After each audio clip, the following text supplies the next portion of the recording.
लगता होगा आपको कि टीचर से पढ़ाने का हमें कोई फायदा नहीं मिल रहा है। हम जो जूनियर थे, हमारी रैगिंग होती थी, तो वहां पर एक नियम लिखे हुए थे, नियम। उसमें लिखा था, पहला नियम, सीनियर इज ऑलवेज राइट। पहला लिखा था, सीनियर इज ऑलवेज राइट। दूसरा लिखा था, if you are in confusion that senior is not right, senior is not right, go to rule number 1। मतलब सीनियर सही थे, मतलब गलत सलत का मतलब सवाल ही लेता नहीं था।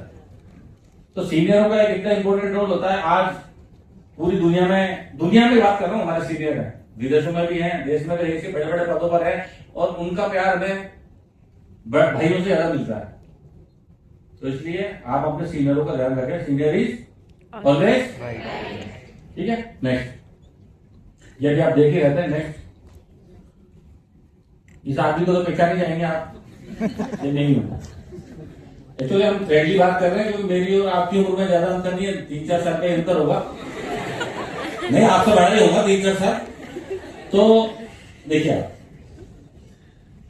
आयुर्वेद की बात कर रहा हूं, क्योंकि मैं आयुर्वेद का डॉक्टर हूं, इसलिए इसी पे बात करूंगा कि डॉक्टर का काम क्या है। जब भी हम जाते हैं तो पूछते हैं डॉक्टरों से कि भाई काम क्या है डॉक्टरों का, डॉक्टर का काम क्या है, मरीजों का इलाज करना।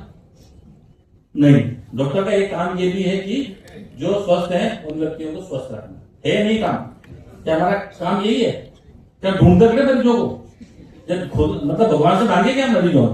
मैं आपको बताऊं, मैं कभी भी कहीं भी भगवान के पास जाता हूँ, मंदिर में जाता हूँ, तो मेरे दिमाग में सबसे पहले यही बात निकलती है कि भगवान कोई भी बीमार नहीं हो। मैं वास्तविकता बता रहा हूं मैं आपको, मतलब और कुछ नहीं निकलता। क्या मैं कहूँ कि पैसे मिले या कुछ और मेरे दिमाग में ये बात निकलती है, क्योंकि वहां पर मेरे यहाँ पर कैंसर की यूनिट है, कैंसर का इलाज होता है, तो दिन भर कैंसर के मरीज आते हैं, यहाँ से भी आते हैं, दूसरी जगह से भी आते हैं। आप ताजुब करेंगे कि विदेशों से तक मरीज कैंसर का इलाज कर रहे हैं, हमारे पास आ जाते हैं आयुर्वेद से। और चूंकि वो इतने दुखी होते हैं, किसी भी कैंसर का मरीज कितना दुखी होगा, उसके परिवार वाले आते हैं, वो दुखी होते हैं, मतलब पूरा घर डिस्टर्ब हो जाता है, पैसे खत्म हो रहे हैं, सोशल प्रॉब्लम है। अभी हमारे एक कारुण्य प्रोजेक्ट चलता है भारत सरकार का, जिसमें हम गांव में जाकर के कैंसर के मरीजों को घर पे जाकर के इलाज कर रहे हैं। तो मुझे नई बात पता लगी, क्या कि कैंसर का मरीज अगर गांव में होता है, कैंसर का मरीज यदि गांव में होता है, तो वो अपनी रिपोर्टें लेकर के इलाज कराने के लिए चुपचाप चला जाता है, गांव वालों को नहीं बताता।